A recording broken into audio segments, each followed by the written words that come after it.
Bom dia, meus irmãos. Novamente, bom dia, a graça e a paz de São Jesus.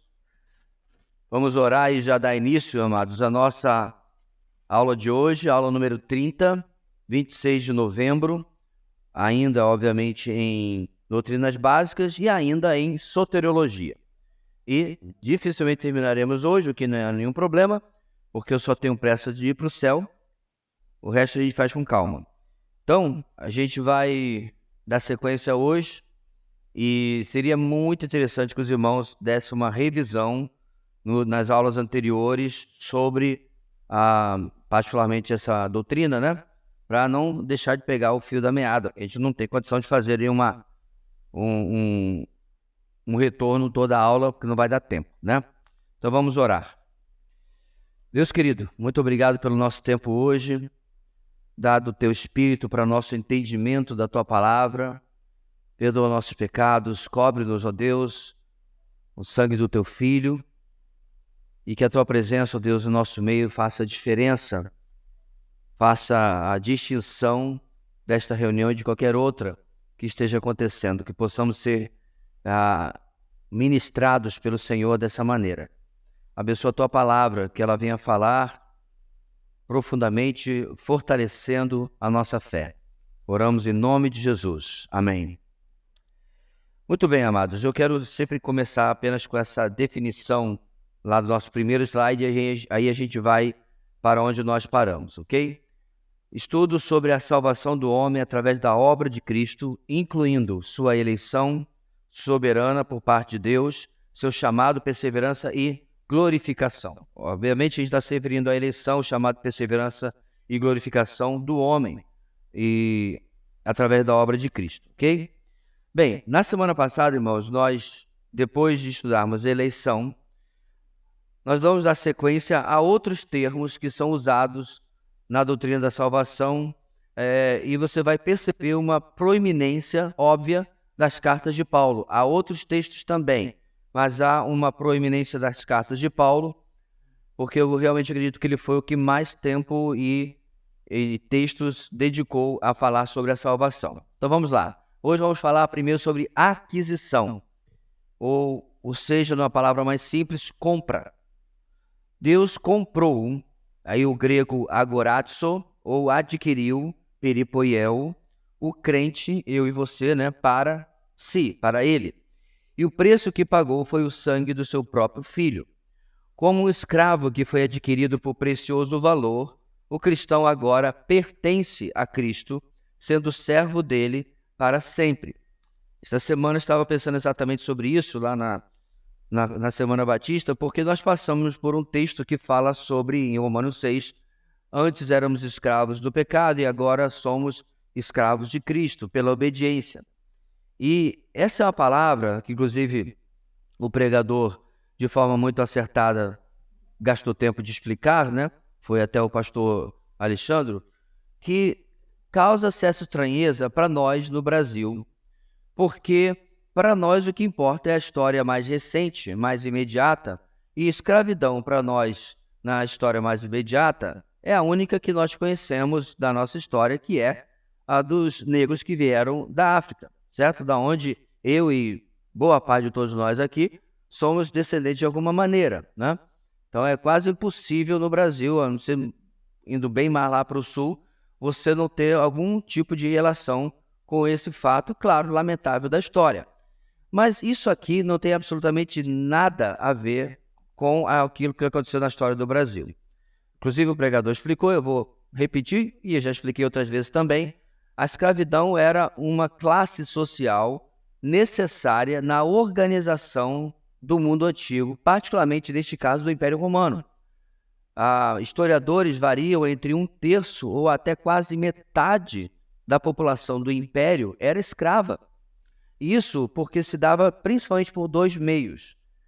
Geralmente era um povo conquistado, 3 meios na verdade, um povo conquistado, certo? Isso você vê inclusive entre os hebreus, lembra dos gibeonitas? Eles fazem um acordo, né, com o povo de Israel, quando está no processo da conquista da Terra Prometida, e eles passam a servir o povo de Israel como cortadores de lenha e diversas atividades assim, mas Isso era o comum da época. Você ser conquistado, você tinha duas escolhas, a espada ou a servidão, certo? O problema, irmãos, é que logo o seu nervo de justiceiro social ativado pela sociedade de hoje já começa a pulsar. E a verdade é que tem gente hoje querendo fazer uma releitura da Bíblia, falando que isso aí era um erro que acontecia na época. Só que se você for examinar o que é determinado em todas as Escrituras, tanto na Torá, sobre o Antigo Testamento, como no Novo, você não vê de fato nenhuma repreensão a que isso aconteça. O que o israelita e depois o crente no Novo Testamento é exortado é que ele seja justo dentro daquela situação que existia na sociedade. Uma segunda forma com que o escravo se tornava escravo era uma pessoa destituída, certo? Perdeu absolutamente tudo, por algum motivo, tragédia, dívidas, não sei. Então, ele procurava, eu não sei exatamente, confesso, os meios, se era um mercado, ou se era algum tipo de classificado, né? Ia para o marketplace do Facebook da época, eu não sei, mas ele procurava uma família abastada que os comprava como escravos e com a venda de si próprio, da sua liberdade, ele pagava suas dívidas ou ele dava um jeito na sua situação que o levou até isso. E geralmente isso ia o marido, a esposa, os filhos, a família inteira. Então, irmãos, pastor, por que as pessoas não se uniam para ajudar os mais destituídos? De novo, você está com a cabecinha do século XXI. Né? Não tem INSS, tá? Não tem Exército da Salvação, não tem, sabe lá o que você está pensando aí. Nada disso, essa era a construção social da época. E, finalmente, a última forma era... Estava aqui na ponta da minha língua e eu acabei esquecendo. Peraí, vou lembrar.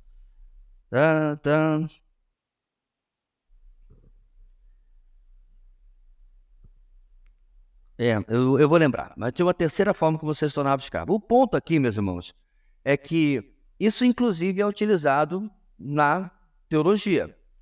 E aí, hoje, quando eu estou falando disso porque eu coloquei em um determinado grupo, né, substituindo de propósito algumas passagens onde o português traduz para servo, mas se você for no grego, a palavra é escravo, não tem para onde correr, ok? É doulos, que significa escravo. Então, o problema é a palavra com a gente. Então, eu troquei de propósito e o pessoal esperando, que sabia que ia aparecer. Alguém chegando assim, Cristo nos ama tanto que ele não nos vê como escravos. Vê sim. Não adianta você correr para onde você quiser, é o que está na Escritura. Porque, de novo, a gente fica pensando em senzala, casa grande, né? Não casa grande o cara do esporte não, gente, era lá na fazenda, né? E assim por diante, não tem nada a ver com o contexto aqui. Então, realmente, nós deixamos um Senhor que era um déspota, que era um opressor, que é o pecado, e hoje servimos a um Senhor de amor, que é Cristo. Mas continuamos sendo escravos, porque Ele nos comprou. Essa é a imagem que Paulo está colocando aqui nessa doutrina, ok? Olha alguns textos que falam sobre isso. Atos 20, 28. Acompanha aí. Cuidem de vocês mesmos. Isso é pedido de Paulo para com os presbíteros de Éfeso, né? Cuidem de vocês mesmos e de todo o rebanho sobre o qual o Espírito Santo os colocou como bispos, ou seja, como supervisores, para pastorearem a igreja de Deus, que ele comprou com o seu próprio sangue, certo? Que ele comprou com o seu próprio sangue. Uma coisa interessante sobre esse versículo, mas deixa eu abrir um parênteses aqui, é que não tem Jesus aqui, pelo menos não nesse versículo. Ele diz que devemos pastorear a igreja de Deus, certo? O que a próxima frase diz? Que ele comprou com o seu próprio sangue. Eu quero ver como é que os testemunhos de Jeová saem dessa arapuca teológica para eles, né? Para mim não é nenhuma. Porque realmente Deus morreu na cruz, certo? E derramou seu próprio sangue. Não é Deus Pai, mas é Deus. Então é interessante como o texto, além de falar sobre uma coisa, Paulo dá uma pincelada sobre a divindade de Cristo, né? Fecha parênteses. Então o importante aqui, irmãos, é como ele nos comprou. 1 Coríntios 6:20. Vocês foram comprados por alto preço. Portanto, glorifiquem a Deus com o seu próprio corpo. 7:23 de Coríntios também. Vocês foram comprados por alto preço. não se tornem escravos de homens. Por quê? Porque nós já temos um Senhor. Então, não tem lógica você voltar a ser escravo de quem você já foi liberto, ok? Porque agora você tem um novo Senhor. E, finalmente, Apocalipse 5:9, e eles cantavam um cântico novo. Tu és digno de receber o livro e de abrir os seus selos, pois foste morto, e com teu sangue compraste para Deus gente de toda tribo, língua, povo e nação. Então, essa é uma realidade bíblica, bem ilustrada ali na nossa figura, né? Você ali estava como escravo desse quadrado arredondado nas pontas, que seria aí o âmbito da perdição, do pecado, né? E aí você é removido dali, porque você é pago um preço por você. Agora reparem, meus irmãos, a figura que não quer ser politicamente correta, ela quer ser biblicamente correta, ela continua, certo? Obviamente a figura da esquerda ali é simbolizando o Senhor Jesus. E o que está unindo a gente ao Senhor Jesus? Uma corrente. Então, de novo, o nervozinho da justiça social diz assim, como? Porque na nossa cabeça, meus irmãos, a nossa liberdade também é mal compreendida. Então, essa semana alguém falou lá, né? Você é livre para adorar. E falou livre, liberdade e tal. Eu fiquei pensando cá comigo, será que esse camarada sabe o que realmente é liberdade? E eu já expliquei várias vezes, meus irmãos. Você quer fazer alguma coisa na sua casa, certo? Aí tem um menininho de 1 ano e meio que atazana a sua vida, não deixa você fazer nada. O que você faz? Você pega e coloca dentro do chiqueirinho. Isso aí, nada de cercadinho, isso aí também já foi para não magoar o sentimento. Chiqueirinho, é o que a gente chamava antigamente. Põe dentro do chiqueirinho, certo? Aí dentro do chiqueirinho você faz o quê? Você põe arame farpado, né, faca afiada, é isso que você faz? Não. Você põe só aquilo que ele pode brincar e você vai ficar tranquilo. Ali ele tem o quê? Liberdade. Bem-vindo, você está no chiqueirinho de Deus. Saiu do chiqueirinho, você começa a fazer as coisas que Deus desaprova, porque você está saindo da sua liberdade. E por isso que quando o irmão citou lá, onde há o Espírito de Deus, há liberdade, não é isso que ele pensou, porque ele dizia que você tinha liberdade para adorar. Não tem nada a ver com o contexto. Não é o tempo aqui, você pode depois verificar, só ler o texto você vai ver que, né, qualquer aluno de classe de hermenêutica com 2 meses de aula já sabe que não é esse o significado. Então não é que você pode pular, dançar, pendurar no ar-condicionado para adorar a Deus, que você está livre. Não, não é nada disso. E a nossa liberdade, meus irmãos, ela é contida dentro da vontade de Deus. Por isso, os grilhões ali. Agora, para pensar. Quem de nós, em sã consciência, se oporia de literalmente estar acorrentado a Cristo e ir aonde Ele vai? Eu quero hoje, eu já estou, eu sei, eu digo que se ele fosse literalmente, ele fosse botar uma algema, sei lá, um grilhão no pulso dele e dizer, agora você vai onde eu for. É agora. Mas rapaz, com ele eu vou onde for, amarrado, acorrentado, preso com fita crepe, não importa não, onde ele vai eu vou também. É aquela velha história, irmãos, que a gente ouviu tantas vezes sobre a escrava comprada por Abraham Lincoln, né? A menina adolescente que ele comprou, imediatamente fez a carta de alforria dela, vamos chamar assim, né? Para que ela pudesse sair do mercado e já não ser mais escrava. Disse para ela que ela era livre. E aí ela perguntou, mas peraí, então eu posso fazer o que eu quiser, ir para onde eu quiser, com quem eu quiser? Abraham Lincoln disse, exatamente, a jovem. O que ela respondeu, irmãos? Então eu quero ir com o Senhor. Para quem iremos nós?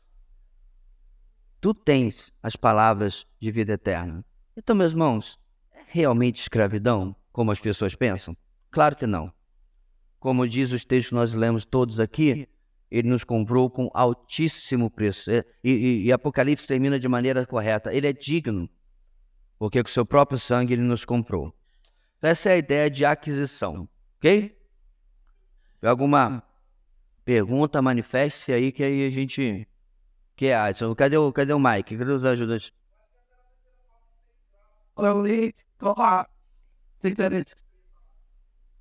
A terceira forma de ser escravo? Isso aí era como você simbolizava que se tornava escravo, né? Furando a orelha. Mas tinha uma outra situação social que forçava as pessoas a se tornar escravas, que deu branco aqui agora. Mas é importante saber, meus irmãos, que essas situações eram, como eu falei, diante da estrutura social da época, era necessária. Hoje não, né? Hoje você tem N formas, inclusive algumas até exageradas. Parece que a gente saiu de uma completa omissão do poder público para uma participação exagerada, paternalista, esse é o termo, certo? Eu não estou brincando não, irmãos. Em alguns casos, é melhor não trabalhar no Brasil. É bolsa disso, bolsa daquilo. E não é só no Brasil. Existe uma pesquisa que aponta que, à medida que o assistencialismo aumentou nos Estados Unidos, o número de mães solteiras aumentou junto. Isso não é coincidência. Porque se você tem mais assistência, se você tem mais filhos, então, lares desfeitos, e aí você diz assim, essas mulheres, por que elas não ficaram com os homens? Não, os homens também não queriam. É o cenário perfeito. Você tem sexo sem compromisso, e você não tem que fazer absolutamente nada, porque o governo vai lá e supre tudo. Isso tem se espalhado, meus irmãos, porque é um viés de assistencialismo que reina no mundo hoje, né? Porque existe todo esse complexo social de culpa. Eu não estou dizendo que você não deve ter algum tipo de assistência aos mais necessitados, mas está de uma maneira exagerada, onde, repito, né? Eu não quero ficar aqui nomeando não, mas estava com minha esposa conversando, o número de coisas que uma determinada pessoa que a gente conhece tem, é só não fazer nada. É pior para ela se empregar, porque se empregar ela perde as coisas que ela tem, as assistências que ela tem. É complicado, né? Bem, próximo, irmãos. Libertação. De acordo com Gálatas 3, 10 e 11, que leremos daqui a pouquinho, todas as pessoas estão debaixo da maldição da lei. Mais uma palavrinha que o pessoal não gosta. Pausa, meus irmãos. Qual é o contrário de bênção? Pois é. Então o pessoal não entende que ou você está sendo abençoado, porque na ideia do pessoal, maldição é o filme do Jason de Sexta-feira 13, é esse tipo de coisa, né? O Exorcista, né? The Conjuring, toda a série lá do... como é que é o nome em português mesmo? Não sei. Enfim, é filme de terror. Tem alguma coisa envolvida com o demônio. Não, Deus também amaldiçoa. Quer a prova? Lá no Antigo Testamento tinha 2 montes, o Gerizim e o Monte Ebal. Graças a Deus eu já conheci uma igreja chamada Igreja Batista Monte Gerizim, mas ninguém foi tão analfabeto bíblico de chamar a sua Igreja Batista Monte Ebal. Graças a Deus, pelo menos isso. O que se dizia do Monte Gerizim, irmãos? As bênçãos. Se você fizer isso, bendito serás, bendito serás, bendito serás. Se você fizer isso aqui, que é o contrário, Monte Ebal, maldito serás, maldito serás, maldito... E sobre quem estavam sendo ditas essas maldições? Sobre o povo da aliança. Então não tem demônio, não tem, sabe? Não tem Jason, não tem Sexta-feira 13, não tem Drácula, não tem nada a ver uma coisa com a outra. Maldição é apenas quando Deus remove a sua mão de bênção sobre alguém, ok? Voltando.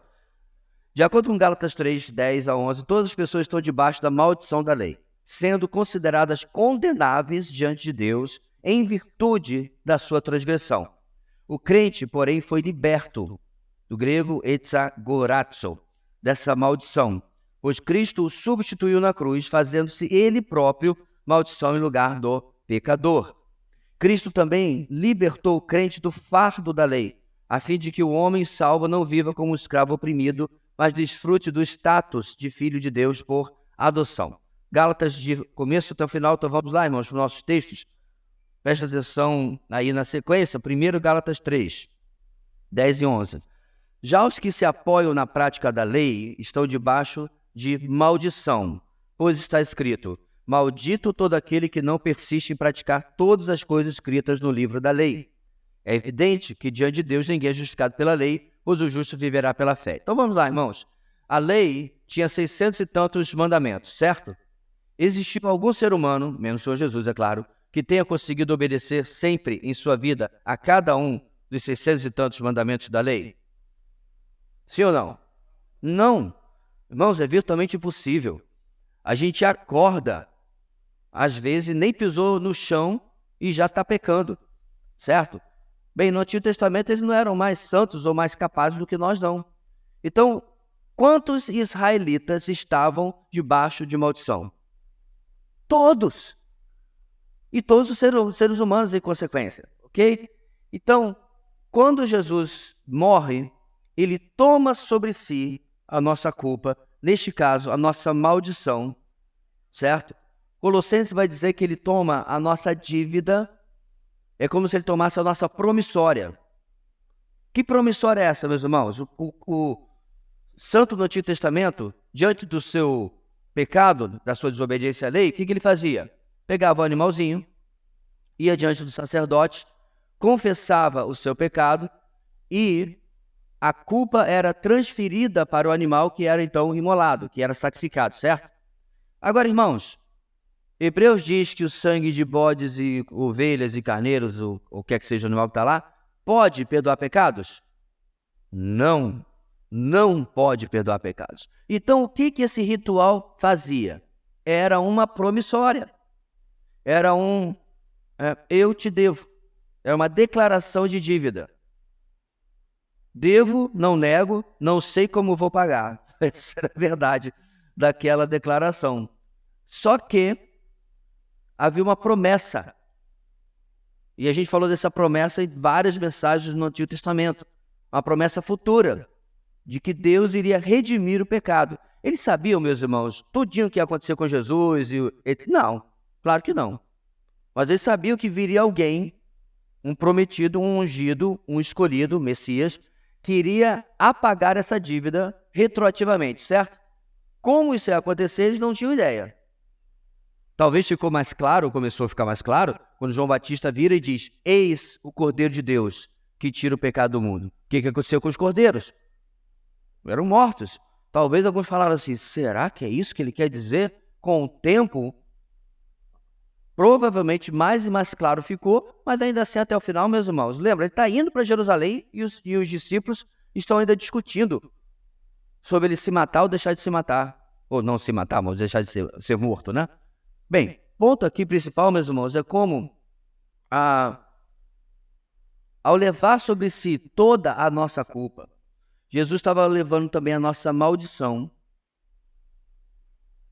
e transformando essa maldição em bênção. Como? Por causa dos méritos dele. Essa é a libertação da qual ele nos tirou. De condenados e malditos, certo? Para libertos e abençoados, tudo por causa dele. Quanto que nós contribuímos disso aí, irmãos? Nada. Absolutamente nada. Repetindo a frase tão conhecida de Jonathan Edwards, só contribuímos com o pecado do qual fomos libertos. Agora reparem, irmãos, como que o verdadeiro cristianismo, este que eu estou falando bíblico, é totalmente diferente do cristianismo que você vê nos filmes, nas novelas, nas séries, e completamente diferente de todas as religiões. Esse tipo de evangelho, o cristianismo real, baseado na graça, você só vê em filme cristão. Só. Eu soube, inclusive, que nesse The Chosen, eles fizeram uma cena fictícia em que Maria Madalena tem uma crise de fé. Vocês viram isso? Aí ela se afasta ali do grupo apostólico, se afasta de Jesus, meio que encena voltar à sua velha vida. Aí 2 ou 3 apóstolos vão atrás dela, trazem de volta, ela volta toda envergonhada, é assim, Jesus está lá numa tenda e ela vai conversar com ele, né? O ator faz um papel muito bom de mostrar ali firmeza e doçura ao mesmo tempo, eu gostei disso. Aí ela fala uma coisa assim, ó, eu não mereço que você me perdoe. O que o ator responde, irmãos? Eu sei. Eu estava lendo num post que algumas pessoas não gostaram disso. Claro que não gostaram, porque isso não é o falso evangelho que elas estão recebendo. Elas acharam que... Eu só achei que Jesus foi muito duro quando concordou com ela de que ela não merecia. Ela já estava para baixo. Tinha que botar no colo. Não, Mary, vem cá. Porque é isso que Hollywood tem vendido do falso cristianismo. É o cristianismo, meus irmãos, onde passa o filme da sua vida estrelando Jovercy Ferreira. Tudo em letras maiúsculas. No filme da nossa vida, meu amado, você está lá no final, nos créditos, naquele lugar que ninguém fica para assistir. É depois da cena pós-crédito. Aí você já vai embora mesmo. Não fica nem para ver. Quem está estrelando, irmãos? Quem? Jesus. Na história da nossa vida, em letras garrafais, piscando em neon, é Ele. Por isso que Paulo termina Romanos 11, da maneira como nós conhecemos, porque por Ele e para Ele são todas as coisas. Portanto, essa libertação entra nessa conta aí também. 3,13. Cristo nos redimiu da maldição da lei, quando se tornou maldição em nosso lugar. Pois está escrito, maldito todo aquele que for pendurado no madeiro. Não é interessante, irmãos, a soberania de Deus? Se ele colocasse cruz, aí seria meio que abusar das pessoas e esfregar na cara, né? Mas ele colocou madeiro, certo?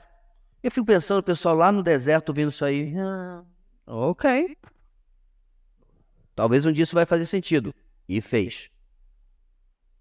Quando os romanos escolhem o seu método de execução, escolhem a cruz, que obviamente é feita de madeira. E tudo casa, né? Tudo vai direitinho. Último texto ali do slide, Gálatas 4, 5, 6. A fim de redimir o que estavam sob a lei, para que recebêssemos a adoção de filhos. E porque vocês são filhos, Deus enviou o Espírito de seu Filho ao coração de vocês, e ele clama, Abba, Pai. Então não somos mais um escravo oprimido, mas um filho por adoção, apesar da verdade da escravidão, né, que vimos no slide anterior, ser também verdade. Ok? Certo, irmãos? Alguma dúvida? Tranquilos? Então tá bom. Se você estiver escandalizado aí, porque eu estourei alguma bolha que você pensava, não tem problema não, pode falar, que a gente segue daí. Bem, um dos conceitos mais óbvios, meus irmãos, dentro de salvação e de soteriologia, é redenção. No conceito de redenção, ou litrosis, e também de apolitrosis, está embutida a ideia de livrar por meio do pagamento de um resgate. Isso significa redenção. Infelizmente, essa é outra palavra que Hollywood, né, distorceu tremendamente. O camarada era viciado em drogas, era assassino, ele fazia tudo de errado, né? Aí lá, no terceiro ato do filme, ele sai da prisão e começa a ajudar os pobres, ele consegue virar a vida dele num bom emprego, e aí tira a mãe da pobreza. O que o filme diz? É uma história de redenção. Isso não é redenção. Não tem nada a ver com o termo. Pode ter a ver com outro significado de termo, certo? Mas não é o termo bíblico. Não tem nada a ver. Porque o termo bíblico, meus irmãos, não é aquilo que eu faço por mim, mas é aquilo que outro faz por mim. Se eu fui sequestrado, sou eu que vou pagar o resgate? Não. É outro que vai pagar o resgate por mim, certo? Uma família, amigos, quem quer que seja o governo. Então eu fui resgatado, eu fui beneficiado e eu não fiz nada. Essa é a ideia de resgate, essa é a ideia de redenção, certo? Por meio do pagamento realizado por Cristo na cruz, os crentes foram resgatados da iniquidade e da maneira vazia de viver. A redenção do crente tem também um aspecto futuro, adquirindo o sentimento de livramento da presente realidade marcada pelo pecado e seus efeitos. Então, de certa forma, meus irmãos, a redenção também pode ser colocada como 3 estágios. A gente é resgatado do pecado, definitivamente ele não é mais nosso Senhor. A gente está sendo resgatado diariamente, à medida que a gente vai vencendo, né, em áreas diferentes da nossa vida, dos nossos relacionamentos, nosso pecado em forma geral.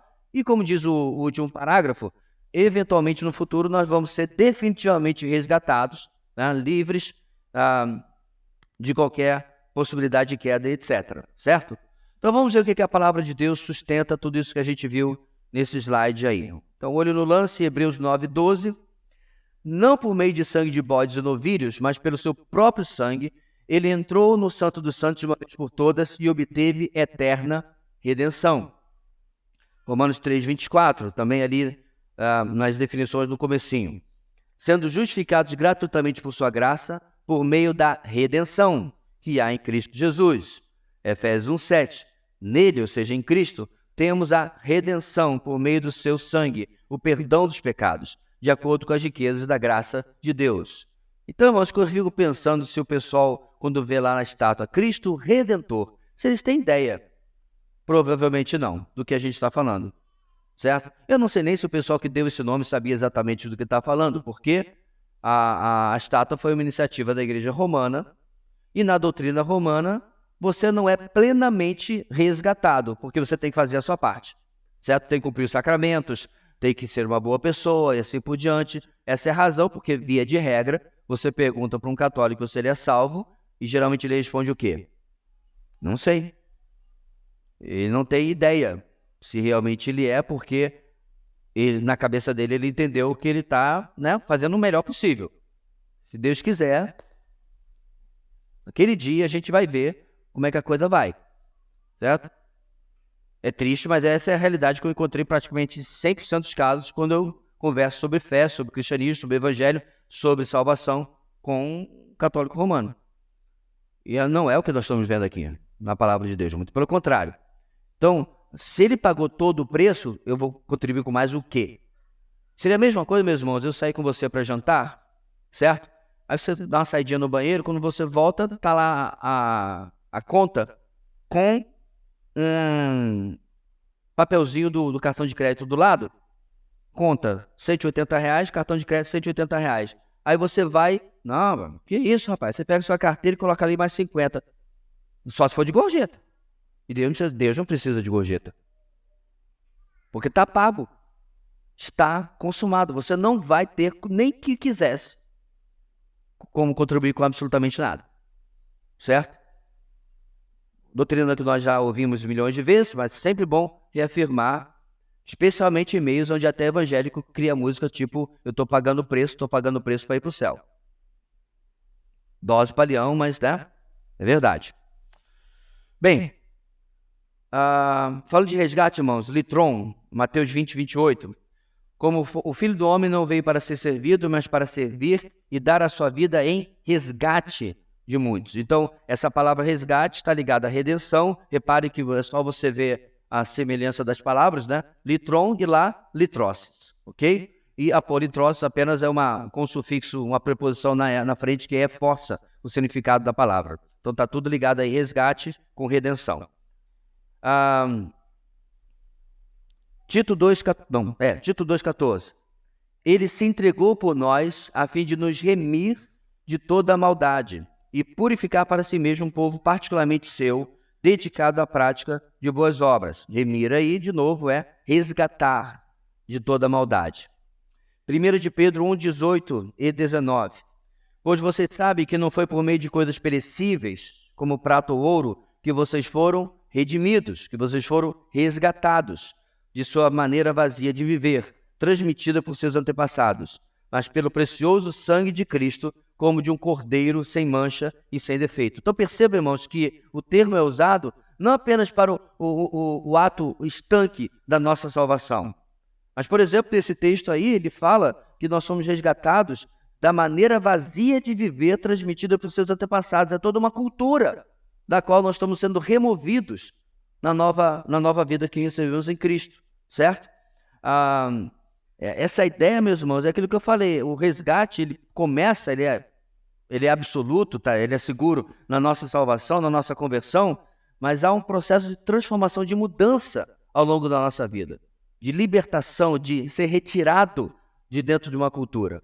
Infelizmente, isso não é mandatório, certo? Isso não é como se, olha, vai acontecer, quer você queira, quer não. Infelizmente, muitos cristãos mantêm-se vivendo uma vida em determinadas áreas da sua vida que mais se assemelha ao velho homem do que ao novo. Temperamento não muda, alguns gostos não mudam, Em determinado ponto, é claro, você pode até questionar se fulano de fato se converteu, ok?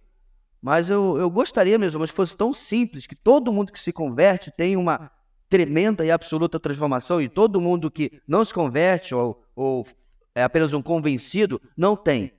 Mas eu não acho que a experiência seja tão simples assim. Na minha observação, meus irmãos, inclusive lembrando também que Paulo chama os crentes de Corinto de carnais por causa da seu favoritismo para A ou B, né, seu partidarismo, existe sim, eu sei que é uma discussão longa entre escritores, teólogos, pregadores, etc. Existe sim crentes que em determinadas áreas da sua vida são carnais. Não consegue se libertar. O Jerry Bridges, tem uma mosca apaixonada aqui. O Jerry Bridges fala muito sobre isso, mas o livro que nós lemos em nossa igreja, Pecados... Eu vivo esquecendo o adjetivo do título em português. Pecados o quê? Intocáveis, né? Que em inglês é outra coisa. Pecados intocáveis, ele vai falar sobre isso. É o famoso pecadinho de estimação e tal. Que eu não me livro porque eu gosto. Então não se iluda. Quando você diz assim, eu luto com o meu humor, com a minha ira, sei lá. Nessas situações aqui, olha, não tem problema nenhum, mas tem essa situação aqui que eu perco a cabeça e eu tenho vontade de resolver tudo na espada. Sabe por que você tem essa vontade? Porque você gosta.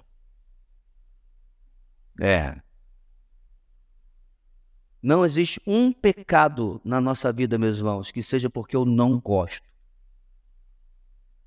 Tipo, vamos lá. Quem aqui tem problema de manter a sua dieta porque não consegue parar de comer jiló? Alguém? Ninguém? Olha só. Se depender do jiló, então você vai manter a sua dieta. Posso perguntar a mesma coisa sobre um bolo de chocolate com recheio de chantilly? Qualquer quebra do que é bom ou deveríamos fazer, o fazemos porque eu gosto, me dá uma satisfaçãozinha. Mesmo que seja, né, ruim. E aí nós lidamos, meus irmãos, com isso e precisamos desse resgate contínuo na nossa vida. Agora é uma pena, né, o que nós fazemos com um preço tão alto e não o valorizamos ao ponto de dizer, isso aí vale a pena eu largar, né, esse comportamento ou essa atitude, o que quer que seja. Romanos 8:23, ainda nesse slide, perdemos não, né? E não só isso, mas nós mesmos que temos os primeiros frutos do Espírito, gememos interiormente, esperando ansiosamente nossa adoção como filhos, a redenção do nosso corpo. Então, nesse último slide, no último parágrafo, desculpe, está falando que a nossa redenção também tem um aspecto futuro, onde nós vamos ser completamente livres, né, da morte, da doença, da tristeza, do pecado e tudo mais. Ele está igualando, é claro, com a glorificação. É um tipo de redenção final. Repare que até agora, tudo que foi feito por ele, não por mim. Não é a minha história de redenção. É a história de redenção dele na minha vida. Ok? Efésios 1:14. Que é a garantia da nossa herança até a redenção. Ele está falando do Espírito, né? Do ser do Espírito. Que é a garantia da nossa herança até a redenção daqueles que pertencem a Deus para o louvor da sua glória. E 4:30 também de Efésios. Não entristeçam o Espírito Santo, com o qual vocês foram selados para o dia da redenção. Então, de novo, a redenção é algo que acontece na nossa conversão, certo? Continua e se concretiza em outro aspecto na nossa glorificação, no nosso dia final. Uma pergunta, meus irmãos? Diga, cadê? Diga aí, Tiago.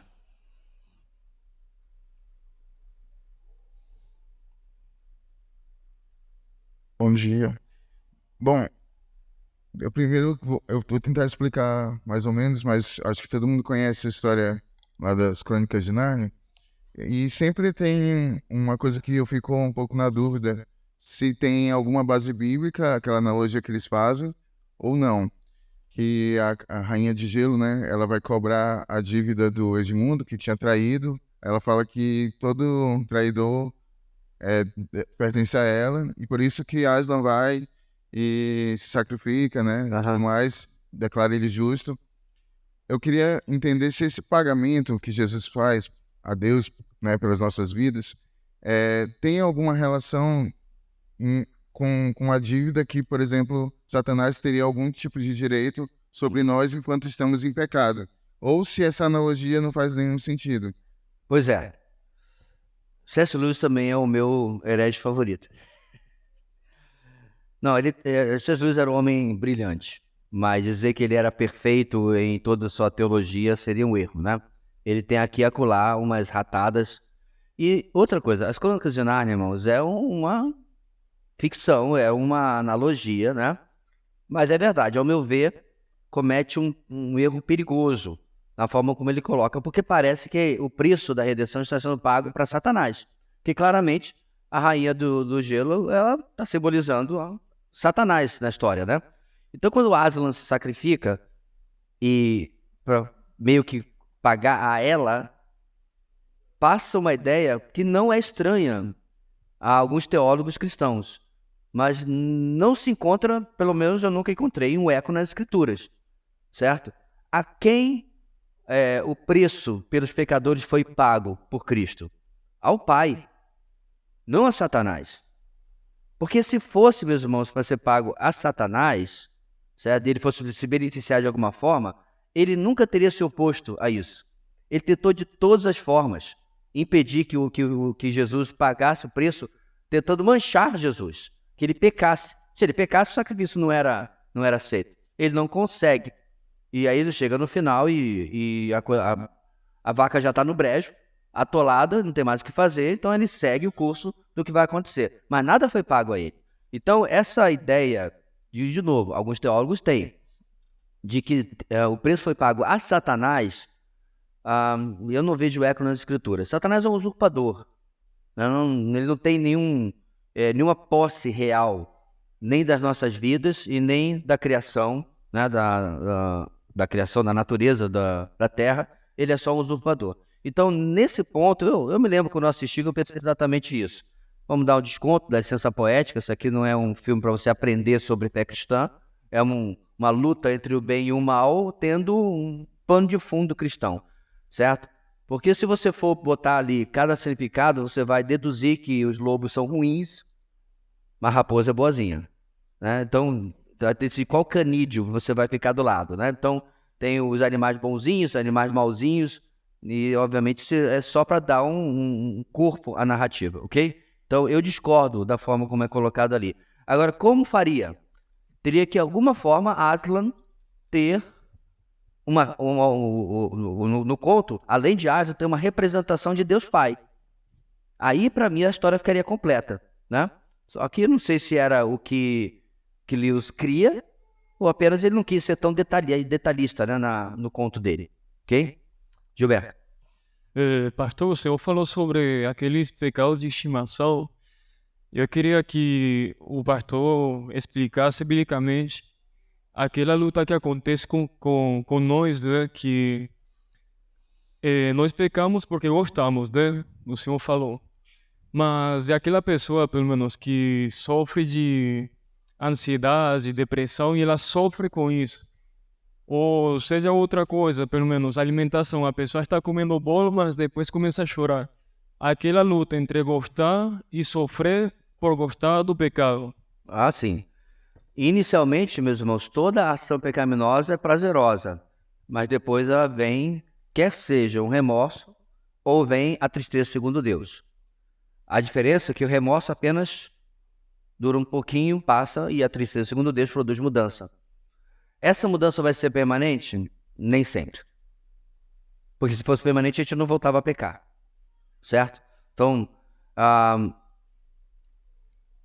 teve uma parte que você falou antes que eu queria endereçar, foi... A questão é mais sobre os sofrimentos daquele pecado. Pecar, gosta, mas ao mesmo tempo sofre. Pelo menos, eu creio que a pessoa que sofre... Não, é o que você falou sobre ansiedade e depressão. Ok. Eu vou aproveitar, meus irmãos, e mais uma vez dizer, né? De novo, você colocou ansiedade nas redes sociais, o pessoal já pensa em doença. E aí o que acontece? Você tem que jogar fora textos como não andes ansiosos, ou não andem ansiosos por coisa alguma. Certo? Porque andar ansioso é ter ansiedade. Não tem como você contornar. Aí você vai pegar o branquinho em casa, né? Olha, Deus te desculpa, mas o... Como é que é o nome daquele trem lá das doenças, irmãos? DSM-4? Esse negócio. Já tá no 5, né? Porque tem que inventar doença nova. Aí você pega lá o branquinho e diz, desculpa, senhor, mas a ciência já comprovou que isso aqui não tem problema. Eu não tô pecando, eu tô doente. É claro que existem questões e casos clínicos, mas agora tudo virou. Tudo. Eu perdi a conta de quantos crentes já vieram com a desculpa de que ele não está, não é um problema espiritual, é um problema de saúde. Então, isso é muito sério. Não, pastor, mas fulano foi assaltado, agora ele está com trauma. Volto a repetir. A Bíblia tem a resposta para todos os problemas não orgânicos do homem. Não tem um vírus, não tem uma bactéria, não tem um fungo que lhe cause medo de sair de casa porque você foi assaltado. O que tem é a falta de confiança de que Deus está no controle da sua vida, foi Ele que permitiu o assalto e será Ele que vai guardar a sua vida. Estou sendo duro? Estou sendo.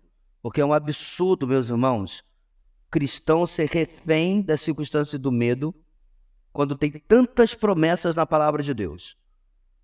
Se tem um sujeito que tinha todo o direito de ser ansioso, traumatizado, medo de tudo, é o meu e o seu Senhor. Ele sabia que o pessoal queria a cabeça dele, o pessoal sabia que queria a morte dele, ele sabia de tudo. Em nenhum momento ele deixa de cumprir aquilo que ele tinha que fazer. Então é óbvio que você vai trancar a sua casa de noite, é óbvio que você não vai tomar suas precauções, mas a paranoia que tem tomado conta, e já é cedo falar do que aconteceu na pandemia, ou tem que esperar ainda uns 2, 3 anos? A paranoia de medo que surgiu, inclusive entre cristãos, contradiz as promessas que nós temos na palavra de Deus. Ontem eu li uma frase de Luís XIV que dizia o seguinte: vocês estão chorando por quê? Vocês achavam que eu era imortal? São as últimas palavras dele, supostamente.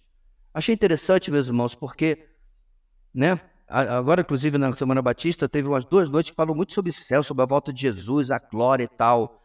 Aí, amém, irmãos, quem está pronto para morrer aqui? Ei, peraí. Aí não. É claro, meus irmãos, ninguém quer morrer, necessariamente. Mas o pastor amigo não, conhecido nosso, que é médico, ele falava assim, tem uma notícia para vocês. Vocês são todos pacientes terminais. Tem ninguém aqui que não seja paciente terminal. Todos nós, meus irmãos, temos uma ampulheta determinada pelo Senhor do curso da nossa vida. Então, em lugar de ficar se estressando em paranoia sobre o amanhã, viva hoje para a glória de Deus. Cumpra hoje aquilo que Deus deseja da sua vida. Neste caso, voltando, Gilberto, o pecado é essa satisfação que a pessoa tem, né, de estar exercendo o seu direito orgulhoso de se preocupar, de cuidar de si mesmo, em lugar de humildemente dizer, Senhor, está nas tuas mãos. Com exceção óbvia, segundo a ciência, dos 5% em média que tem realmente um problema que precisa ser tratado quimicamente ou com ajuda médica, certo? Então, irmãos, eu não lembro exatamente, acho que foi em Gênesis que eu falei bastante, várias vezes sobre medo, porque o medo, ele é o inimigo da fé. Não, pastor, o oposto da fé é incredulidade. Pode até ser, mas o que produz a falta de fé é medo. Eu tenho medo, aí eu faço isso aqui. Eu tenho medo, aí eu entrego a minha mulher. Lembra de Abraão? Eu tenho medo, aí eu entrego a minha mulher de novo. Eu tenho medo de que não vai se cumprir a promessa, aí eu aceito o plano louco da minha mulher e durmo com a empregada. Medo de que a coisa não vai acontecer como eu deveria acontecer, como eu queria, incredulidade, e aí acontece tudo lá. Então, quando a gente fala, meus irmãos, de ter coragem, de ser ousado, não necessariamente você... Tem aquela tribo lá na costa da Índia, que ninguém chega, e todo mundo chega lá e morre. Eu vou ser usado na fé e eu vou levar o evangelho para eles. Rapaz, você soube do fulano que morreu. Porque ele confundiu ousadia com precipitação, imprudência, uma série de coisas. Ousadia não é isso, irmãos. Ousadia é fazer o que está além da minha capacidade, porque eu creio em Deus. Eu sei em quem tenho crido. Então, você quer ser ousado? Amanhã, fale de Cristo com aquela pessoa que você trabalha 10 anos do lado e você não tem tido coragem até agora. Isso é ousadia. Você não precisa fazer nada louco. Não precisa ser dublê crente, né? Fazer qualquer coisa assim. Então a nossa fé vai levar aí além do que o pecado oferece. Que essa é, não sei você, mas esse é o meu desafio. Porque o que me está me dando satisfação agora é dizer para essa pessoa o que eu penso e esganá-la só um pouquinho. Mas pela fé eu creio que Deus tem um plano melhor. Aí eu ofereço a outra face. Aí eu amo. Aí eu perdoo. Agora olha que interessante, meus irmãos. O pecado, ele traz um prazer imediato e a tristeza posterior, correto? A obediência nem sempre traz prazer. Às vezes ela traz, a gente faz quase que empurrado. Mas ela traz alegria posterior. É o contrário. Porque quando a gente obedece, a paz e a alegria Deus dá depois da obediência. Vamos para o nosso intervalo, meus irmãos, depois a gente vai continuar, a gente vai falar sobre como Deus chama os seres humanos. Vamos lá, 5 minutinhos, a gente passou até do tempo agora. Irmãos, retomando aqui, vamos para falar sobre o chamado. Nós vamos começar pelo chamado geral, certo? Para fazer uma distinção depois. Chamado geral é o ato humano de proclamação do evangelho a todos os seres humanos, sem distinção e sem reservas. Se constitui uma obrigação de cada filho de Deus que foi alcançado pela graça em obediência à grande comissão. Então, Mateus 28, mais do que conhecido, portanto, vão e façam discípulos de todas as nações, batizando-os em nome do Pai, do Filho e do Espírito Santo, ensinando-os a obedecer a tudo o que lhes ordenei, e eu estarei sempre com vocês até o fim dos tempos. Esse é o famoso ID, na versão antiga, né? E é uma ordem a todo cristão. Essa semana também, alguém publicou, esqueceu de dar o crédito, né? Na frase de Charles Spurgeon tão conhecida, todo cristão é um missionário ou um impostor. Ah, pai do céu, os batistas reclamaram. Aí eu botei lá no meu comentário que a frase era de Charles Spurgeon, porque, nossa, mas era cada coisa. Você não pode julgar as pessoas que você não conhece. As pessoas extrapolam a frase. A frase está falando, meus irmãos, no particular, de que todo cristão tem que evangelizar. Acabou. Não é como se você fosse ter um segundo estágio da sua vida cristã, entendeu? Conversão, aí você vai, né? Vai da valsa. Um belo dia, você tem um encontro, um chamado especial de Deus, aí você se torna o evangelista. Não é assim que funciona. É do momento em que você se converte, meio a lá o endemoniado gadareno, né? Que queria seguir a Jesus. Jesus diz, não, volta aos teus e conta com grandes coisas Deus fez por você e como teve misericórdia de você. Pronto. Com um dia de convertido, horas de convertido, ele se transformou num missionário. Então, é claro, meus irmãos, que isso não é a verdade e não é o que tem acontecido com a maioria esmagadora dos cristãos. Curiosamente, nós recebemos há um tempo atrás um irmão indígena, lembra? Jaoquim, o nome dele é isso? Né? E ele falou que ele se converteu e imediatamente foi lá na aldeia dele, né, no povo dele, e com dia de convertido, começou a pregar para as pessoas lá. Bem, no papel, meus irmãos, no mundo ideal, isso deveria ser a nossa atitude. O problema que a gente botou na cabeça é que há toda uma especialização, que precisa ser, né, fazer um curso de especialização para ser missionário. A gente confunde chamados específicos para cenários específicos, onde você precisa ter alguns conhecimentos de antropologia, de linguística, certo? Até mesmo de sobrevivência na selva, né? Para poder ficar. Confunde com virar para a pessoa que está ao seu lado e dizer, olha o que aconteceu comigo, eu era assim, e agora eu sou assim. Então, isso não tem como se contornar, se evitar, meus irmãos, ou criar qualquer tipo de desculpa. Todos nós estamos juntos. Inclusive, Paulo via da seguinte maneira, 1 Coríntios 9,16. Contudo, quando prego o evangelho, não posso me orgulhar, pois me é imposta a necessidade de pregar. Ai de mim, se não pregar o evangelho. Sabe como você sai desse versículo, irmãos? Ou tenta, pelo menos? Joga isso nas costas dos apóstolos. Eu não estou brincando. Essa foi a explicação que um camarada me deu anos atrás. Não, é que você está entendendo errado. Esse texto aí é o chamado específico dos apóstolos, principalmente de Paulo. Eu falei, como é que é? O quê? Onde é? Que coisa mais... É muita cara de Angelim você falar uma coisa dessa. Dizer que isso era especificamente para os apóstolos. Em Atos 8, irmãos, quando tem acho que é Atos 8, o apedrejamento de Estevão, o que acontece logo na sequência? O pessoal começa uma perseguição em Jerusalém e todos, milhares de cristãos, judeus, são espalhados, eles saem fora de Jerusalém. O texto diz que só os apóstolos ficam. Olha que interessante, porque o texto diz que e os que foram espalhados iam pregando a palavra por onde iam. E os apóstolos não. Eles ficaram em Jerusalém. Contrapõe completamente essa tese furada de que evangelismo é coisa que era só para os apóstolos. Irmãos, não sei nem que alguém pode ter, como disse, a cara de Angelim de falar uma coisa dessa, né? A cara de pau de falar uma coisa dessa.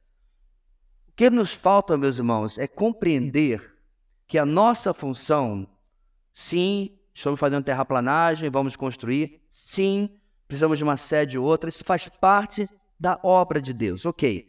Sim, a gente está fazendo a cantata de Natal, tudo isso faz parte da obra de Deus, o louvor, a pregação, o nosso culto, sim. Mas quando nós começamos há 20 anos atrás, irmãos, e os irmãos que estavam na época perguntaram assim, pastor, o que o senhor quer que a gente faça? Onde eu posso ajudar? Eu falei, simples, faz uma lista dos seus amigos e começa um plano para evangelizá-los e convidá-los a vir para o culto. Não sei, muito bom, pastor, mas aqui na igreja, o que o senhor quer que eu faça? Nada. Não precisa fazer nada. O Alex está tocando baixo, eu estou tocando violão, o Eliseu está tocando teclado, a Rosa está ajudando louvor, eu estou pregando. Não tem mais nada para fazer não, irmão. Acabou. E tinha duas irmãs que eu lembro mais o nome agora, estavam ajudando com as crianças no corredor, porque era um auditório pequeno e um corredor assim é o que tinha e tal. Não tem o que fazer. Cargo, irmãos, é importante. A gente precisa do secretário, do tesoureiro, precisa de tudo isso aí. Precisa de administrador, óbvio. Mas já pararam para pensar, meus irmãos, que é virtualmente impossível a gente arranjar um cargo para 150 pessoas? Já pensou? Não, eu queria trabalhar na igreja. Não tem problema, saia por aquela porta, vai evangelizar e você está trabalhando na igreja. Mas aí não queremos. Aí a gente tem um caminhão de desculpas. As pessoas são difíceis. Querido, você era difícil. Não tenha a ilusão de que você era essa pessoa que queria Deus, estava buscando Deus e finalmente um dia se converteu. Porque a Bíblia diz em Romanos 3 que você não era essa pessoa. Você era uma pessoa que não queria Deus, uma pessoa que não buscava Deus. É o que diz em Romanos 3. Essa é você. Você estava buscando, irmãos, antes, uma religião, algo que aplacasse a sua consciência, algo que desse sentido à sua existência. Só que você não sabia que era Deus, o Deus da Bíblia, você não sabia que era o Evangelho, você não sabia que era Jesus. E aí Deus, que é rico em misericórdia, pela graça nós somos salvos, nos colocou debaixo desse chamado geral que alguém fez. Agora, não é uma atitude minha de tremendo egoísmo ter sido beneficiado pela obediência dos meus avós, que é o meu caso, e hoje ser desobediente para com as outras pessoas? Essa semana eu fiquei feliz da vida. Reencontrei o meu álbum evangelístico porque ele foi assaltado, roubaram o celular dele. Desde que eu estava viajando, eu não conseguia falar com ele, só ficava um pauzinho no WhatsApp. Eu falei, pronto, será que é o diabo, fez ele me bloquear? Não sei, fiquei pensando. Aí anteontem cheguei na academia, estava ele lá. Rapaz, acho que eu até meio que passei vergonha, porque eu fiquei tão feliz em encontrá-lo e demonstrei tanto e tal. Há 2 homens suados se abraçando. Só pensar agora, meio nojento, enfim. Rapaz, e tal. E aí, já tentando ajudá-lo, eu gosto do celular, como é que a gente faz para resolver isso aí? Não, um camarada meu já vai tirar ali para mim e tal. Irmãos, isso tem que ocupar nossa mente o tempo todo. Cada pessoa que você conhece, se você trabalha com venda, se você trabalha com público, cada pessoa que você conhece é uma mulher no poço em Samaria. Não existe coincidências, acaso, na vida do cristão, não. Tem encontros redentivos, em que em grande parte, eu chutaria 90 e tantos %, a gente desperdiça. Passa batido, não serve de nada. Por quê? Porque somos tímidos. Lembra da ousadia que eu mencionei agora há pouco? Tá aí. Não, eu vou fazer uma coisa ousada para Jesus. Eu vou pular de paraquedas e meu paraquedas vai fechar. Tá assim, Jesus é Senhor. As pessoas vão dizer, nossa, que crente ousado. Tá pulando de paraquedas. Nada disso tem serventia. Mais ousado e mais coragem precisa você, jovem, no meio de uma sala de aula. Está aqui o desafio dessa semana, você que ainda estuda, no meio da sua sala de aula, abra sua... Celular não. Abra sua Bíblia. Esta.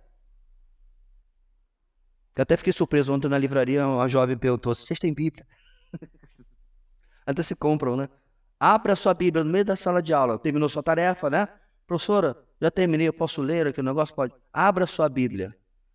Pastor, mas vão zombar de mim. Boa! Tadinho de você. Vão zombar de você? Eu vou te mandar para o Irã, para você saber o que é zombar de você. Aí que nós temos, meus irmãos, que ser ousados, declarar a nossa posição diante do mundo. Está aqui, ó. Eu me lembro, meus irmãos, que tinha uma jovem, uma colega de escola, que fazia piada comigo e com o baterista da minha banda, era meu colega de turma também, o Roberval, fazia piada. Que acabava a aula, a gente ficava ali conversando e tal, batendo papo com a Bíblia aberta, não sei o quê. Aí lá para o final de ano, o professor já tinha dado as notas, olha, vocês podem conversar, tá, podia fazer o que quisesse, já tinha acabado tudo. Aí, professor, posso tocar um violão aqui no cantinho? Aí eu sentei com o Roberval, a gente cantou. Sei que virou piada a música por causa daquela família lá do... Basta alegria, mas Galhos Secos era a música da parada de sucesso na década de 90. Eu comecei a tocar Galhos Secos. Aí ela chegou, sentou. Daqui a pouco, ó, a lágrima, ó. Pingando. Lá os pais estavam se divorciando, a vida dela estava indo pro ralo. Cadê a gozação? Cadê a piada? Porque quando ela precisou de apoio, quando ela precisou de alguém que ouvisse, ela não foi atrás dos colegas populares da sala. Ela foi atrás dos 2 crentes que estavam cantando Galhos Secos. Então, meu irmão, quando você ousa testemunhar, certo? Você tem o melhor parceiro de evangelismo que possa existir. Quem é, pastor? O Senhor? Não. É o Espírito Santo. Ele está em parceria com você. Ele quer aquilo. Ele quer que aquilo aconteça. Então, o que estiver sendo possível fazer naquela situação, diante da vida daquela pessoa, ele vai contribuir. Pastor, mas e se ele disser não? Você oferece Mary Kay, Renaudê, carro que você está vendendo, celular, e ouve não. Mas para o evangelho você vai ficar traumatizado. E venhamos e convenhamos, né, meus irmãos? Como diz o ditado, o não você já tem. Mas você vai ver, meus irmãos, que tremendo é quando a pessoa diz sim. Quando a pessoa diz, é isso que eu estou procurando, é isso que eu preciso. Mas você não vai ouvir, enquanto você não se juntar à obrigação do chamado geral. Quando for para você alguma coisa que os outros fazem, que os missionários fazem, que o pastor tem que fazer, ou qualquer que seja a desculpa. Quando o chamado geral acontece, sim, não sei editar o microfone, tá? Tá ali. O Gilberto ficou com ele até agora. O senhor estava comentando aí sobre o foco, né, do evangelismo, e aí o senhor citou a questão dos cargos, né? Mas assim, aí vem um outro extremo, né? O que eu penso, né? De pessoas que há 10, 15, 20 anos sentando no banco da igreja e não se envolve em nada, né? Estar participando de algum cargo, de algum ministério, se envolvendo, pelo menos para mim, faz muito sentido, porque parece que você pega mais amor, você fica mais envolvido e parece que você entende que a igreja, como funciona, né? E às vezes só você tá aquele crente domingueiro, só vem no domingo, vem na banha de manhã, assiste a BD, vai embora. Vem domingo, vem pro culto, assiste o culto, vai embora. Aham. Você está fora dessas atividades da igreja, eu acho que também acaba contribuindo para que a pessoa não desenvolva aquele desejo de poder falar, evangelizar ou sentir amor no que é a igreja, né? Eu concordo que existe esse extremo, né, do esquenta-banco. O que eu quis destacar foi que se porventura não tem, e não vai ter, um cargo para todo mundo. Tipo, se 10 homens chegarem com você para fazer parte da Copel, o que você vai fazer com todo esse pessoal? Não tem tanta coisa para fazer na Copel para mais 10 pessoas, 10 homens estar lá, entendeu? Então, há um limite. De repente, 20 pessoas vão procurar a Gláucia para o Ministério Infantil. Ela vai dizer, bom, peraí, calma aí. Estou precisando de ajuda, mas também não pode ser essa avalanche aí. Vai chegar um ponto, meus irmãos, é que não vai ter determinadas coisas para fazer. Certo? Mas o meu ponto não é nem esse, meus irmãos. É que mesmo tendo cargo, irmãos, pelo amor de Deus, eu tenho cargo. Isso não me exime da responsabilidade de evangelizar. O cargo não me exime da responsabilidade. O que eu não posso é achar que este cargo é tudo que eu tenho que fazer na obra, porque não é. Isso é o extra. O principal, que não tem como contornar, meus irmãos, é o evangelismo. Aliás, eu diria que, na verdade, todo cristão precisa estar envolvido em duas atividades. Preste atenção nisso, anotar, porque é bem fácil. Ganhar vidas, edificar vidas. Porque quando você vai parir uma nova vida, desculpa, mas você tem que cuidar. A única alternativa é se, por exemplo, acontecer de eu levar uma jovem ao Senhor. É muito difícil, que eu raramente tenho uma conversa, mas vamos supor que me chamou na internet, eu falei, tirei as dúvidas bíblicas e tal, que eu geralmente faço, não fico de papo furado, fico conversando, como é que você está? Não. Mas, pastor, o que você acha disso? Eu acho isso, porque a Bíblia diz isso. Amém? Deus abençoe, graça e paz. Vai com Deus. Tchau. Mas vamos supor que essa pessoa vem e se converte. Eu não vou discipulá-la. Aí eu vou passar para uma outra jovem da igreja. Sou uma mulher casada, posso passar para minha própria esposa e tal. Com exceção desse caso, meus irmãos, que é o meu alvo evangelístico hoje, ele se convertendo, eu vou continuar acompanhando. Eu tenho duas funções: ganhar, cuidar. Agora, isso eu já falei outras vezes, viu? Se porventura alguém está usando o quão ocupado está com a obra como desculpa para não evangelizar, já falei nessa EBD, entregue o cargo hoje. Pastor, eu não tenho como, porque eu sou tesoureiro, canto no coral, faço malabarismo, eu estou cuidando do estacionamento, eu cuido do culto infantil. Eu tenho 10 funções na igreja. Inclusive, tinha um irmão na nossa igreja, irmão, você sabe de quem eu estou falando, que eu tive que proibi-lo de pegar mais cargo, porque toda vez que tinha uma coisa para fazer, ele, pastor, eu vou fazer. Eu quero fazer. Mas eu sei que ele evangelizava, porque ele vinha conversar comigo direto sobre os problemas que ele estava tendo, de como responder às dúvidas do alvo evangelístico dele. Mas eu vou dizer assim, meu irmão, você está fazendo coisa demais. Tem outras pessoas para fazer e você já está fazendo a sua parte, né? Já não está mais conosco. Ele não morreu não, tá, irmãos? Ele foi para outro estado. Então, o ponto aqui, meus irmãos, é que não tem necessidade nem de um extremo nem de outro, né? Necessidade é evangelizar.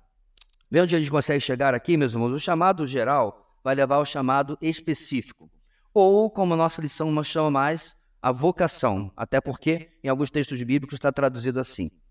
Olha a diferença. Agora é o ato pelo qual Deus chama para si aqueles que ele previu, que ele escolheu, isto é, elegeu, que ele predestinou, tudo como resultado da sua pré-ordenação. Essa é a diferença. O chamado, específico nesse caso, inclui a capacitação aos homens mortos e escravizados. É o ato de Deus chamar irresistivelmente o eleito para a salvação através da pregação do Evangelho. O papel do Espírito Santo é imprescindível ao regenerar o homem, dando-lhe fé em Cristo. Romanos 8,30, irmãos. E aos que predestinou, também chamou, e aos que chamou, também justificou, e aos que justificou, também glorificou. Falamos disso semana passada, acredito, irmãos, que de forma muito apropriada, Paulo coloca todos os verbos no passado, com um começo e um fim, não abrindo espaço para uma possibilidade, mas para uma realidade. Deus, soberanamente, realiza isso na vida daqueles a quem ele chama, como eu falei, pelo chamado específico. Na outra, não vai mudar agora não, mas depois no outro slide a gente vai ver uma imagem que explica isso melhor. Então, o chamado de Deus, né, que começa na predestinação, que nós já aprendemos, certo? Que é predestinação para um propósito, para um objetivo, que é a pessoa de Cristo ser formada em cada um de nós. Deus vai chamar, certo? E esse que ele chamou, ele justifica e ele também glorifica. O processo chega até o final. João 6,44. Ninguém pode vir a mim se o Pai que me enviou não o atrair, e eu o ressuscitarei no último dia. Esse texto, meus irmãos, frequentemente ignorado quando as pessoas leem a Bíblia. A gente, inclusive, teve João 6 como texto do nosso retiro, né, no Videira Camp, lá naquele banho diferente do que a gente realmente usa, né, acho que uns 4, 5 anos atrás, nem lembro mais, e a gente passou por esse texto. E olha o que Jesus fala aqui. Ninguém pode vir a mim se o Pai não o atrair. O que nós estamos montando aqui, irmãos? A salvação, do começo até o final, nas palavras do profeta Jonas, pertence ao Senhor. Ele não é espectador em momento algum. Ele não é aquele que está esperando alguma coisa acontecer para que aí ele possa agir. O nosso entendimento é que a depravação do homem é total, ao ponto de que ele precisa que Deus haja na sua vida para que ele possa responder. E aí eu vou introduzir isso, a gente vai desenvolver semana que vem mais. Vocês já ouviram falar sobre a graça preveniente? Antes vocês ouviram falar sobre graça preveniente? Não. Mas ligado a que doutrina? Geralmente você ouve ligada ao arminianismo, certo? Então o que eles entendem da graça preveniente? Tá o Sifrônio, perdidão.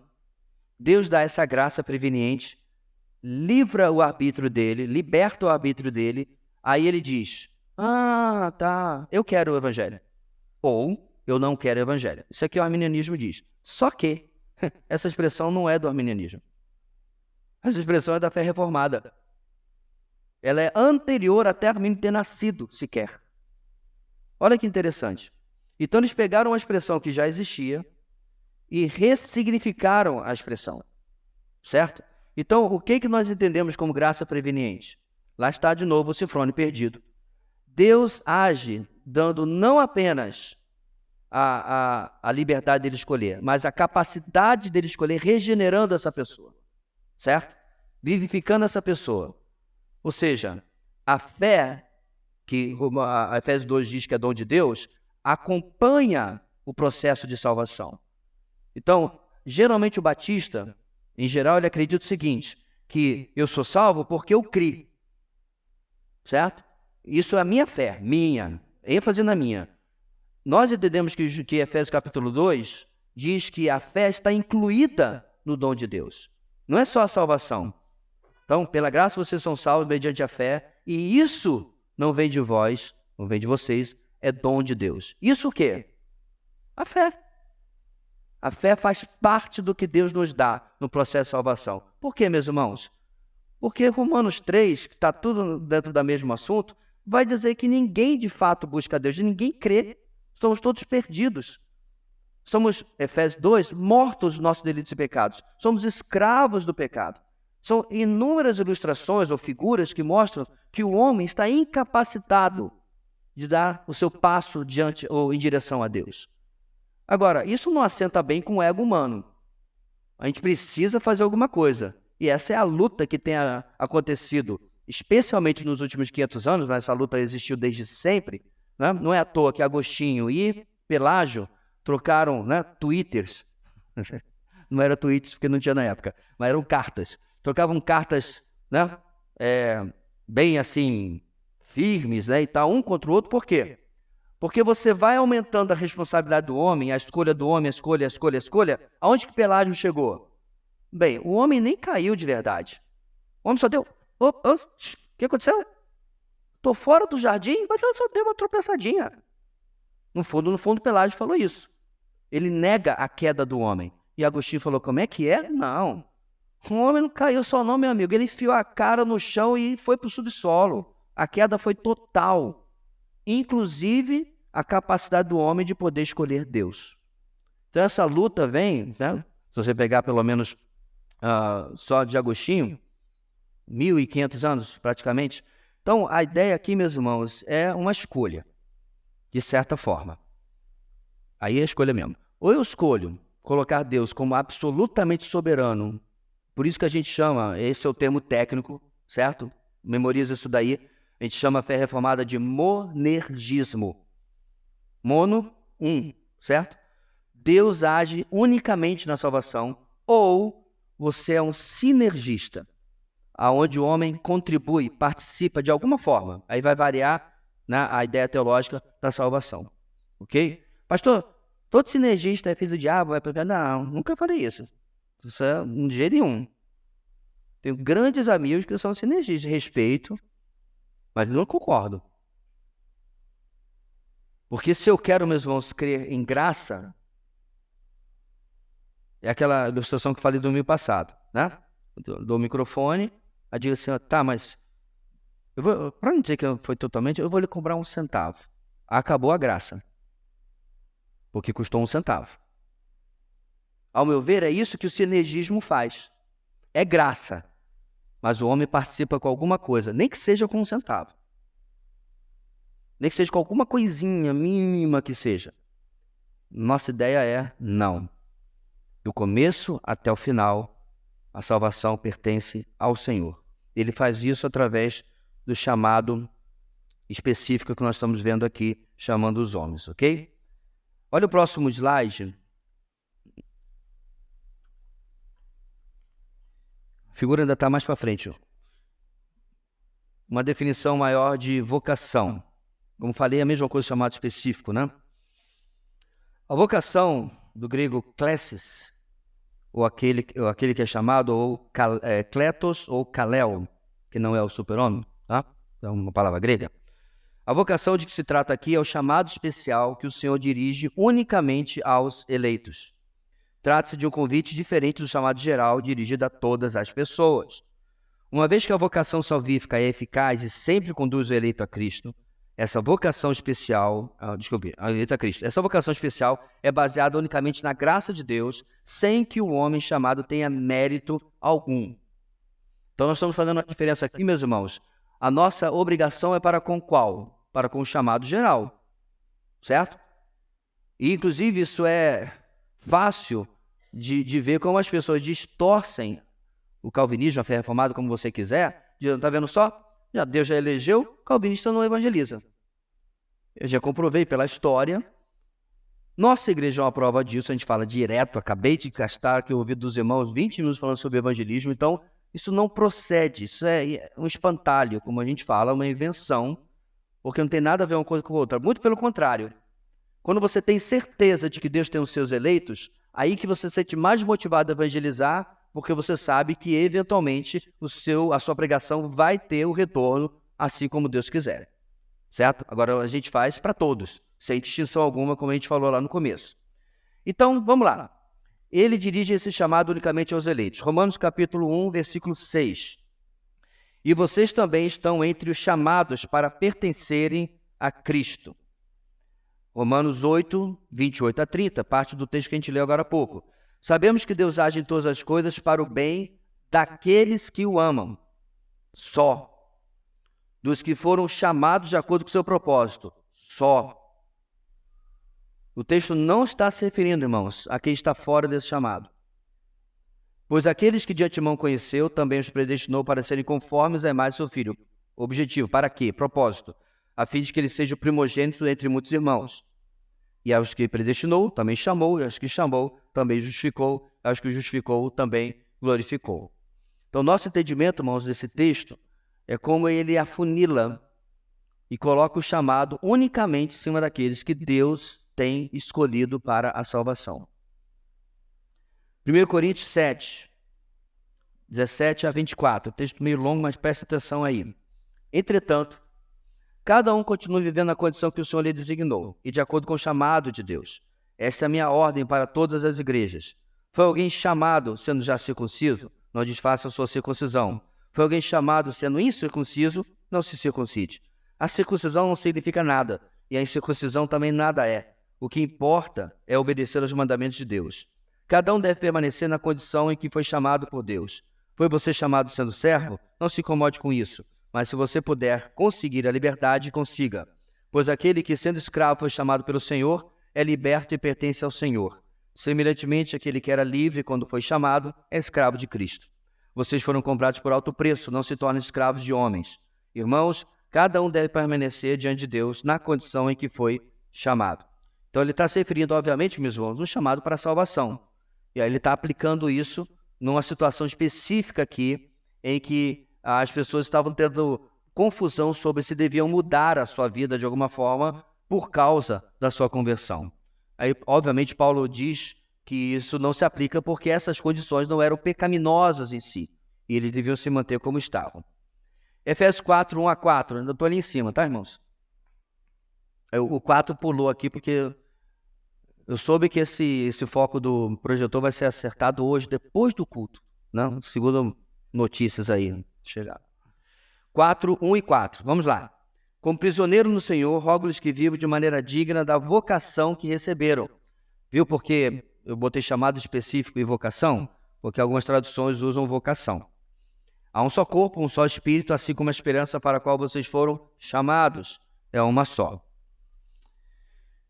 E Colossenses 3,15, que a paz de Cristo seja juiz em seu coração, visto que vocês foram chamados para viver em paz, como membros de um só corpo, e sejam agradecidos. Hebreus 3,1, portanto, santos irmãos, participantes do chamado celestial, fixem os seus pensamentos em Jesus, apóstolo e sumo sacerdote que confessamos. Então, antes de nós seguirmos, irmãos, na totalidade desses versículos, é difícil a gente apontar que, por exemplo, o chamado seja para todos, o chamado celestial de Hebreus, por exemplo, ou que fomos chamados para viver em paz, mas aqueles que não aceitaram a pregação, o chamado geral, simplesmente estão vivendo fora dessa paz. Então, nossa tese é que aqueles que Deus chamou, Ele chamou para a salvação, vai se realizar essa salvação por causa das consequências que acontecem nesses textos, como, por exemplo, viver em paz, com o chamado celestial, a esperança para a qual fomos chamados, lá em Efésios, e assim por diante. São situações específicas da vida cristã. E que, obviamente, para experimentar, você tem que ser convertido. Você tem que ser um eleito, você tem que ser um salvo. E não se aplica àqueles que ouviram o Evangelho, mas simplesmente não receberam. Eu sei que alguém pode dizer assim, tá, não se aplica porque eles não receberam. Mas o que Paulo está dizendo aqui é que as pessoas foram chamadas especificamente para experimentar isso.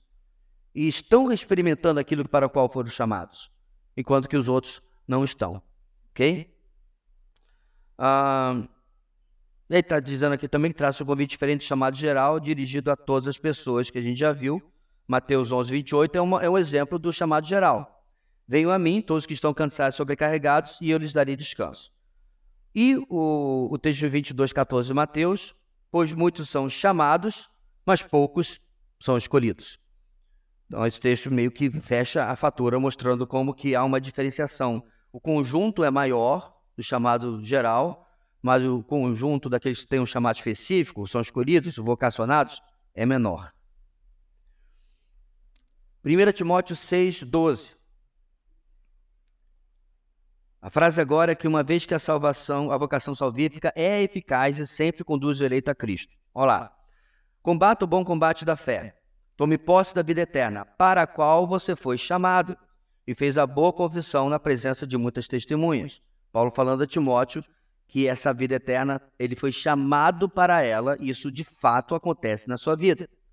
Judas 1. Judas, servo de Jesus Cristo, irmão de Tiago, aos que foram chamados, amados por Deus e guardados por Jesus Cristo. Aí eu pergunto, se todo mundo foi chamado, por que eles não foram guardados por Jesus Cristo? Pastor, eu sei a resposta. É porque eles não responderam positivamente. Viu, irmãos? É uma simples decisão. Ou você coloca a responsabilidade na mão do homem, ou você coloca tudo nas mãos soberanas do Senhor. Vou ficar você menos seu amigo, menos seu pastor, se você achar que isso aqui é possível? Não. Vou continuar discordando de você, porque, ao meu ver, só esta opção dá toda a glória ao Senhor. Dizer só lhe deu glória e colocar 1 centavo na conta do homem, ao meu ver, é uma contradição. Uma coisa anula a outra. Ou Deus age de forma monorgética, de forma unilateral, num homem que é incapacitado, morto e escravo do pecado. Deus age para que ele possa estar do seu lado na eternidade, ou a gente coloca um Deus que fica ali esperando, né? E que detalhe, aí obviamente você vai ter que adaptar os textos, como por exemplo, nossos nomes foram escritos no livro da vida antes da fundação do mundo. Então como é que Deus fez isso? Porque ele olhou lá naquele dia no futuro e disse, ele vai se converter. Então escreve o nome dele aí então. Ele vai me escolher.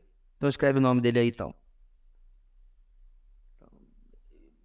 Essa visão, meus irmãos, de um Deus que é dependente da ação humana, está sendo estendida, e aí você tem coisas como, por exemplo, o teísmo aberto.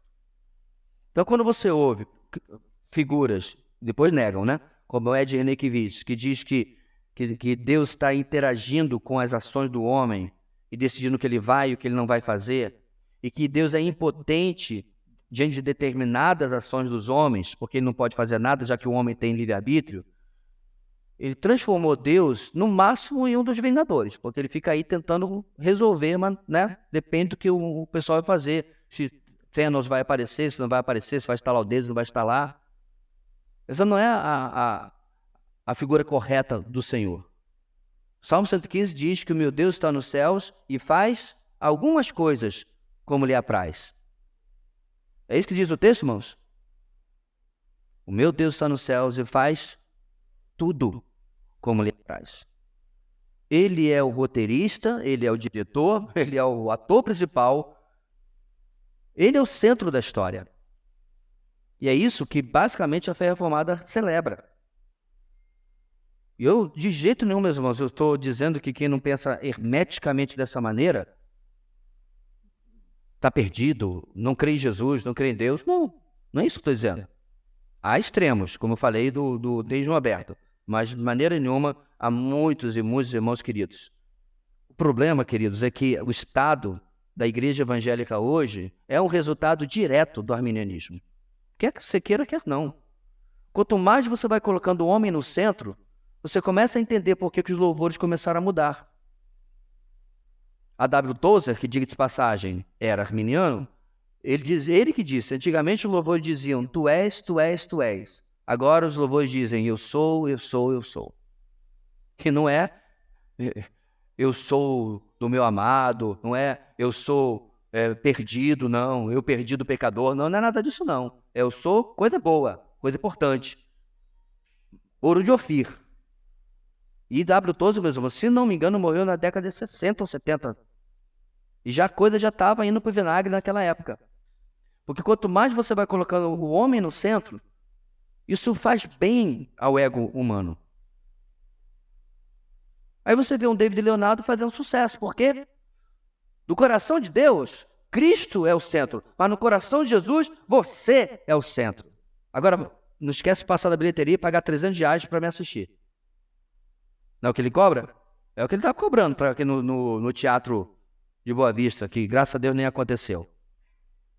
Para falar uma asneira, uma sandice dessa. É como se Jesus estivesse o dia inteiro dizendo assim, ele me ama, ele não me ama, ele me ama. Olha, Joeci me ama. Deu aqui da Margarida. Esse Jesus fraco, esse Deus fraco, que depende da ação humana. É aí o ponto que a gente chega no evangelicalismo brasileiro. Pega as músicas. Graças a Deus é verdade. Teve ao longo dos anos, na década de 80, 90, Tu És Soberano. Teve algumas rompadas assim, né? O Azaf preservou muita coisa boa, Azaf Borba. É verdade. Mas no meio disso teve cada canelada e cada vez pior. Isso está diretamente ligado, meus irmãos, ao avanço onde você tem uma igreja onde a maioria esmagadora é arminiana. Ok? Para não deixar de bater também, qual o problema do outro lado, meus irmãos? O problema do outro lado é cair em um academicismo, eu me refiro particularmente aos adeptos da fé reformada, um academicismo exagerado. Aonde, por exemplo, né, eu me lembro de vários anos atrás, num evento que tem chamado... Agora eu estou confundindo se é o Together for the Gospel ou The Gospel College. É o Together for the Gospel.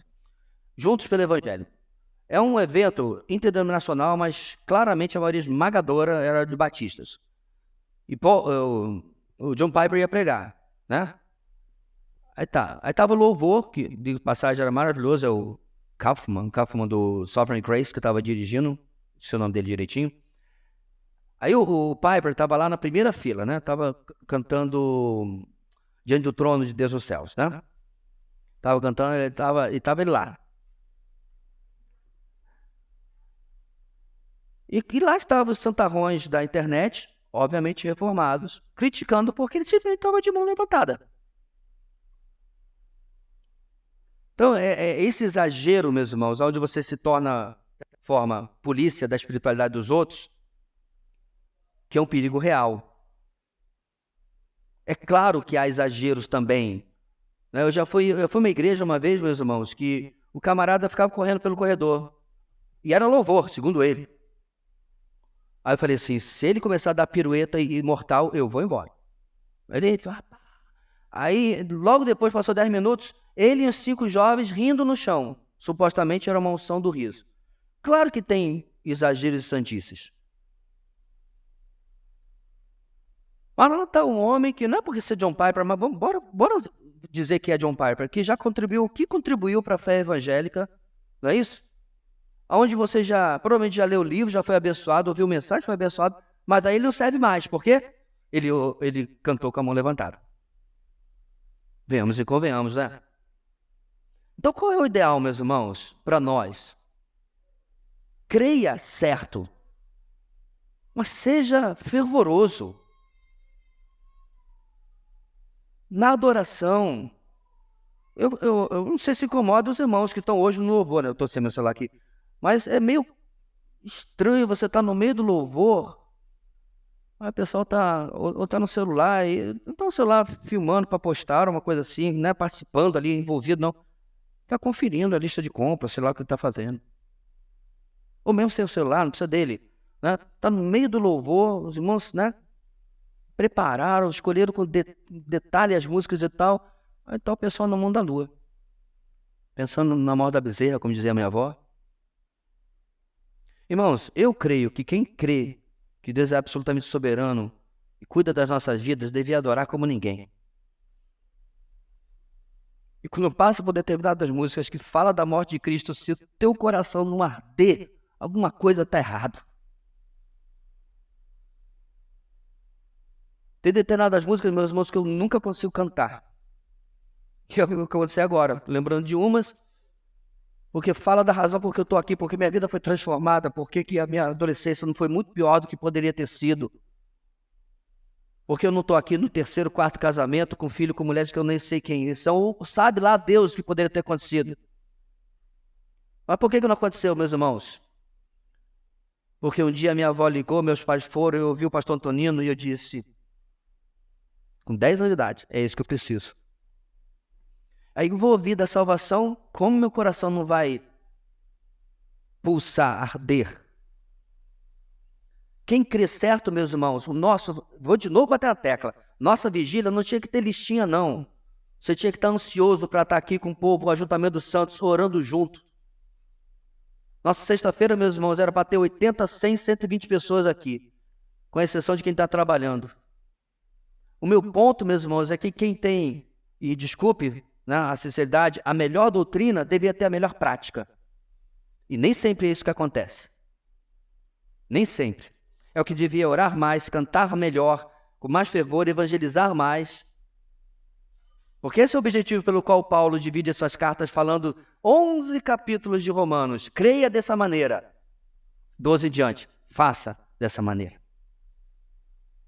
É por isso que Paulo fala tudo em Efésios, chega no capítulo 4, rogo que vivam de maneira digna da vocação que vocês foram chamados. Creu certo, viva certo. É certo. Aí só faltou 2 Timóteo para a gente encerrar. Que nos salvou e nos chamou com santa vocação, não em virtude das nossas obras, mas por causa da sua própria determinação e graça. Não em virtude das nossas obras, mas por causa da sua própria determinação, vontade, propósito. Deus disse, eu quero, e graça. Esta graça nos foi dada em Cristo Jesus, desde os tempos eternos. Nós vamos continuar, meus irmãos, semana que vem falando sobre a vocação, porque foi essa vocação que mudou a nossa história. Foi essa vocação que transformou a nossa vida, que nos tirou das trevas para a luz, que nos tirou do inferno para uma vida eterna com o Senhor. Vamos orar. Deus querido, move os nossos corações, ó Deus, a colocar o Senhor no centro, de verdade. Que o Senhor seja mais importante que os nossos pecados, que a nossa desobediência. Que o amor ao Senhor e o teu amor por nós defina a nossa existência, as nossas escolhas, a nossa agenda, o nosso dia a dia.